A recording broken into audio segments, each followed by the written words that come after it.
सो दोस्तों welcome to money stocks. तो इस वीडियो के अंदर हम लोग बात करने वाले हैं मल्टीपल स्टॉक्स के बारे में। तो चलिए सबसे पहले हम लोग डिस्कस करेंगे जियो फाइनेंशियल्स के बारे में। तो बेसिकली जियो फाइनेंशियल्स के अंदर ऑलमोस्ट हमें 1.5% तक की जंप नजर आ चुका था एंड 254 रुपीज़ के आसपास हमें कहीं ना कहीं क्लोजिंग नजर आ चुकी थी। तो 15 जन जियो फाइनेंशियल्स के लिए बहुत ज़्यादा इंपॉर्टेंट दिन होने वाला है और इसी दिन एक बहुत बड़ा धमाका हमें जियो फाइनेंशियल्स के अंदर नजर आ सकता है। तो जो कंपनी के द्वारा रिसेंटली हमें एक ब्रेकआउट किया गया था ना, वो ब्रेकआउट की वजह से एक बहुत अच्छी खासी तेजी हमें कंपनी के अंदर कंटिन्यू हो सकता है।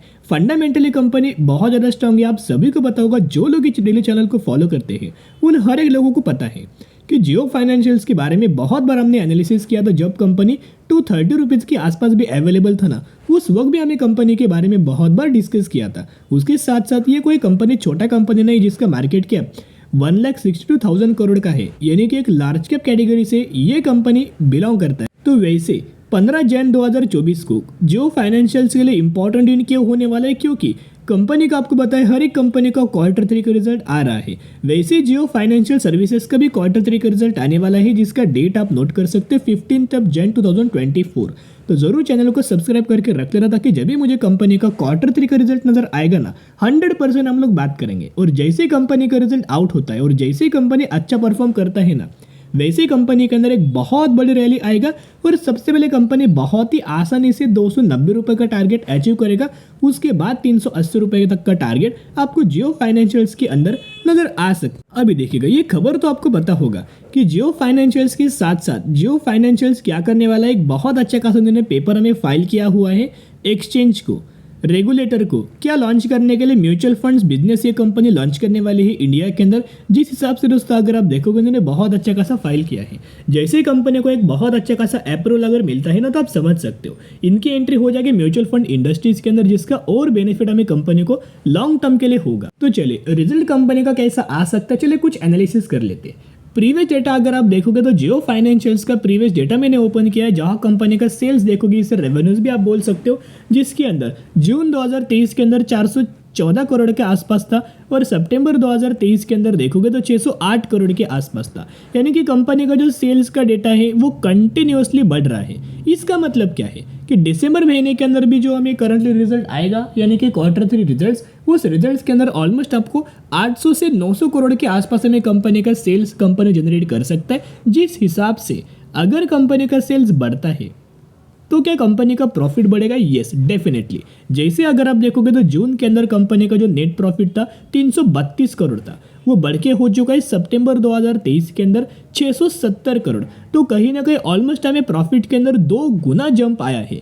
तो जो इस क्वार्टर के अंदर कंपनी परफॉर्म करने वाला है परसों Q3 रिजल्ट्स के अंदर, जिसके अंदर कंपनी ऑलमोस्ट हमें 900 से 1000 करोड़ के आसपास कंपनी का प्रॉफिट्स कंपनी जनरेट कर पाएगा। तो अगर कंपनी रिजल्ट्स के अंदर बहुत अच्छा खासा परफॉर्म करता है ना, तो जो कंपनी के अंदर ब्रेकआउट हुआ है वो बहुत ही अच्छी खासे आगे आने वाले फ्यूचर में और कंपनी मुनाफा देगा। सिर्फ एक रिक्वेस्ट मैं आपके साथ करना चाहूंगा, अगर आपने जियो फाइनेंशियल्स के अंदर बाइंग किया है या फिर आप खरीदारी करना चाहते हो ना, तो एक लास्ट मौका है, इसके बाद मौका नहीं मिलेगा। मैं टेक्निकल चार्ट पैटर्न्स के हिसाब से हम लोग स्टडी करेंगे, तो आपको अच्छे खासा डेफिनेटली समझ में आएगा। और अगर आपको ये वीडियो अच्छा लगता है, अगर आपको समझ में आता है, लेवल्स अगर आपको अच्छा लगता है, तो जरूर वीडियो को एक लाइक जरूर कर देना। देखेगा अभी हम आ चुके टेक्निकल चार्ट पैटर्न्स के अंदर। जैसे कि आपको पता है, जो लोग डेली चैनल फॉलो करते हैं उनको पता होगा, जब कंपनी इस पॉइंट के आसपास ट्रेड कर रहा था ना, उस वक्त हमने कहीं ना कहीं कंपनी के अंदर खरीदारी किया था, बाइंग किया था। आपको याद होगा कि मूविंग एवरेज के ऊपर हमने एनालिसिस किया था। ये जो येलो लाइन इंडिकेट्स क्या करता है, 50 डेज का moving average, grey line indicates क्या करता है, 200 डेज का मूविंग एवरेज।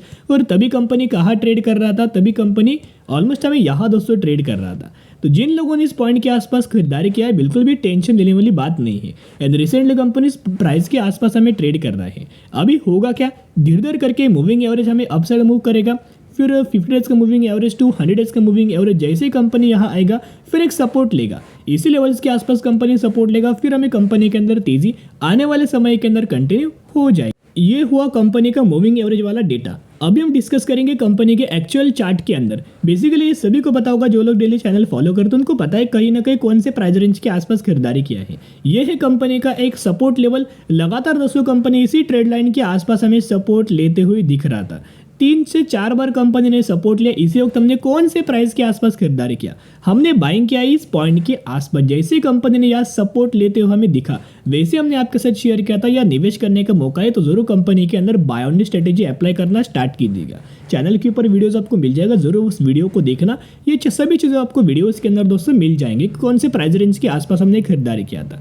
तो जैसे कंपनी का ब्रेकआउट हुआ उस वक्त भी हमने आपके साथ अच्छा खासा अपडेट किया और रिसेंटली कंपनी इस पॉइंट के आसपास हमें ट्रेड कर रहा है। तो अभी होगा क्या, एक तो अगर मंडे के दिन मार्केट अगर बियरिश होता है, थोड़ा बहुत अगर गिरावट होती है, थोड़ी बहुत अगर करेक्शन होता है तो ये कंपनी रिटेस्ट करने आ सकता है। लेकिन अगर मार्केट बुलिश रहता है, चांसेस तो यही है कि मार्केट बुलिश रहे, क्योंकि मार्केट के द्वारा रिसेंटली ब्रेकआउट किया हुआ है बैंक निफ्टी के अंदर, निफ्टी के अंदर, सेंसेक्स के अंदर, तो बहुत ज़्यादा चांसेस है कि बुलिश रहेगा। तो इस कंपनी के अंदर भी आपको बुलिश तरीके से मूवमेंट नजर आएगा और यही से फिर तेजी, बड़ी तेजी हमें जियो फाइनेंशियल्स के अंदर नजर आ सकती है। एनालिसिस हमने क्या किया था कि ऊपर से भी एक हमें रेजिस्टेंस लेवल था कि कंटिन्यूसली कंपनी रेजिस्टेंस ले रहा था, पहली बार रेजिस्टेंस लिया, सेकंड बार रेजिस्टेंस, लेकिन फाइनली कंपनी ने ब्रेकआउट दिया है। अभी बहुत ही अच्छे खासे रैली हमें जियो फाइनेंशियल्स के अंदर कंटिन्यू हो जाएगी। और म्यूचुअल फंड्स का डेटा दोस्तों अगर आप एनालिसिस करेंगे ना, तो पहले म्यूचुअल फंड ने क्या किया था, जुलाई महीने के अंदर क्या किया था, म्यूचुअल फंड्स के द्वारा बाइंग हुआ था, अगस्त महीने के अंदर भी बाइंग हुआ था, लेकिन सितंबर महीने के अंदर बड़ी बिकवाली नजर आया था। सही बात है, अक्टूबर महीने के अंदर दोस्तों अगर आप देखोगे तो अच्छी खासी हमें थोड़ी बहुत जो बिकवाली जो नज़र आई थी ना बहुत बड़ी, वो बिकवाली के अंदर हमें कम नज़र आया था, तो ये बहुत अच्छा खासा पॉजिटिव हुआ। फिर नवंबर के अंदर भी अच्छी खासी खरीदारी हुआ। तो आप समझ सकते हो जो पहले बेच रहे थे वो लोग अभी खरीद रहे हैं। तो धीरे धीरे करके जो दिसंबर महीने के अंदर दोस्तों जब भी कंपनी के अंदर डेटा अपडेट होगा ना, उस डेटा के अंदर आपको ये नजर आएगा कि म्यूचुअल फंड्स के द्वारा बड़ी खरीदारी हुआ है। क्योंकि जब से जियो फाइनेंशियल्स मार्केट के अंदर आए हैं ना, तब से कंपनी के अंदर लगातार हमें बड़ी बड़ी डिलीवरीज आपको नजर आती है। वैसे अगर आप कल के दिन का डिलीवरीज देखोगे 12 जैन का, तो ऑलमोस्ट हमें 50% तक की डिलीवरीज नजर आया। इसका मतलब क्या है कि जो 50% के आसपास जो डिलीवरी है ना, इसमें से 10 से 15% पकड़ सकते हो कि रिटेलर्स ने खरीदारी किया है। बाकी बचा हुआ जो 30 से 35% तक का जो परसेंटेज है ना, उसके अंदर हमें म्यूचुअल फंड्स के द्वारा, फॉरेन इन्वेस्टर के द्वारा और डोमेस्टिक इन्वेस्टर के द्वारा बहुत अच्छी खासी खरीदारी लगातार हो रही। तो दोस्तों ऐसा चांस और ऐसा मौका बिल्कुल भी आप छोड़ना मत, ऐसा मौका बिल्कुल भी छोड़ना मत, 100% ग्रैब करना। ये चांस आपको आने वाले फ्यूचर में नहीं मिलेगा। और जिस प्राइस रेंज के आसपास हमने खरीदारी किया है, 260 रुपये का, 230 रुपये का, 250 रुपये का, 240 रुपये का, ये प्राइस रेंज के आसपास आपको आने वाले फ्यूचर में कंपनी नहीं दिखेगा। तो कहीं ना कहीं जरूर इस कंपनी के बारे में स्टडी करना, एनालिसिस करना, जरूर निवेश करने से पहले अपने फाइनेंशियल एडवाइजर से जरूर एडवाइस लेके कुछ आप डिसीजन ले सकते हो। चलिए अगले न्यूज़ के ऊपर हम लोग बढ़ जाते हैं। ये खबर दोस्तों अगर आप देखोगे तो बहुत ही ज़्यादा पॉजिटिव खबर है। देखिएगा, basically the Indian railway has proposed 4 lakh crore mega plan for multi tracking of 7 high density corridors. यानी कि बेसिकली रेलवेज के अंदर क्या किया है, गवर्नमेंट के द्वारा एक और 4,20,000 करोड़ का एक बहुत बड़ा मेगा प्लान का गवर्नमेंट के द्वारा हमें डिसीजन लिया गया है कि फिर ये क्या करने वाला है, एक multi tracking 7 high density corridors manufacturing करने वाला है, बिल्ड करने वाला है, कंस्ट्रक्ट करने वाला है। और ये सभी रूट्स के अंदर ये सभी चीज़ें आपको होती हुई दिख जाएगी। कहने का मतलब है कि कितना ज़्यादा दोस्तों रेलवेज के अंदर बड़े बड़े निवेश हो रहा है। पहले 1 लाख करोड़ का निवेश हुआ था, कुल मिला के जो प्लान है ना टोटल 2030 तक कितना 7 लाख करोड़ का प्लान होने वाला है रेलवेज का। इतना ज़्यादा 2030 तक ये निवेश करने वाले। तो इन चीज़ों का किस कंपनी को, 3 बहुत बड़े कंपनीज को इसका बेनिफिट सबसे ज़्यादा होगा। वैसे हर एक कंपनी को बेनिफिट होगा। जो भी कंपनीज रेलवेज के अंदर काम करता है ना, इंफ्रा के अंदर काम करता है, कंस्ट्रक्शन के अंदर काम करता है, मैनेजमेंट के अंदर काम करता है, उन हर एक कंपनी को बेनिफिट होगा। लेकिन इन 3 कंपनीज को सबसे ज़्यादा बेनिफिट रहेगा। सबसे पहले कंपनी का नाम है IRFC, 113 रुपये के आसपास ट्रेड कर रहा है। मैक्सिमम के अंदर 360% का रिटर्न प्रोवाइड किया है।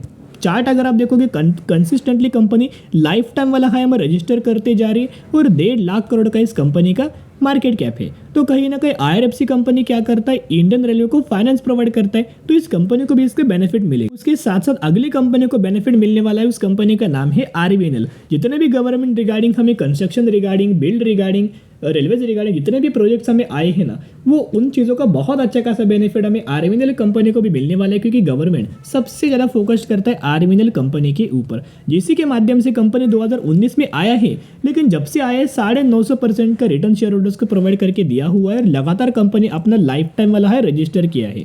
ये कंपनी कोई छोटा नहीं है, जिसका मार्केट कैप ऑलमोस्ट हमें 40,000 करोड़ से ज़्यादा है, यानी कि ये भी कंपनी एक लार्ज कैप कैटेगरी से बिलोंग करती है। उसके साथ साथ अगली कंपनी के बारे में देखेंगे जो 950 रुपये के आसपास ट्रेड कर रहा है, और हम लोग बात कर रहे हैं IRCTC के बारे में। तो 4,000 से लेके 5,000 नए ट्रेन जो लाने वाले हैं इंडिया के अंदर, जो मैन्युफैक्चरिंग कर रहे हैं, इसका बेनिफिट हमें IRCTC को भी होगा, क्योंकि जब 4,000 से लेके 5,000 ट्रेन बनेंगे, बन के रेडी होंगे, तो इसे ऑपरेट कौन करेगा? इंडिया के अंदर एक ही बहुत बड़ा प्लेयर, जिसको एक मोनोपोली कैटेगरी बोल सकते हो, जिसका नाम है IRCTC। तो कंपनी का ऐसे बिजनेस बहुत अच्छा खासा बढ़ने वाला है, एक्सपांड होने वाला है। एक्सपांड होगा यानी कि रेवेन्यूज बढ़ेगा, प्रॉफिट बढ़ेगा, जिसका ओवरऑल बेनिफिट IRCTC को बहुत अच्छा खासा मिलेगा। और इन कंपनीज के अंदर आप टीटागरा कंपनी को भी ले सकते हो, टीटागरा है, फिर जुपिटर वैगन्स, इन सारी कंपनीज को बेनिफिट होगा। तो जरूर इन कंपनीज के ऊपर नजर रखना, जैसे कंपनी गिरावट के अंदर मिले वैसे खरीदारी करना। ऐसे तो कंपनी लगातार तेजी आ रही है, तो ये निवेश करने का सही मौका नहीं है। अभी हम बात करेंगे अगली कंपनी के बारे में, जिसका नाम है YSBC एक्सपोर्ट। 31 रुपीज़ के आसपास ट्रेड करे और मैक्सिमम में 174% तक का रिटर्न्स प्रोवाइड किया है। रिसेंटली कंपनी ने क्या किया है ना, अनाउंसमेंट किया है, रेशियो है 1:2 रेशियो के अंदर बोनस का हमें अनाउंसमेंट किया गया है। यानी कि अगर आपके पास इस कंपनी के 2 शेयर होंगे तो 2 के बदले 1 शेयर आपको ये कंपनी देने वाली है। तो कंपनी छोटा है, रिस्की है, तो जरूर कंपनी के बारे में निवेश करने से पहले स्टडी एनालिसिस कर सकते हो। तो चलिए आज के लिए इतना ही। अगर आपको ये वीडियो पसंद आए तो जरूर वीडियो को लाइक और चैनल को सब्सक्राइब कर सकते हो। फिर मिलेंगे, बाय।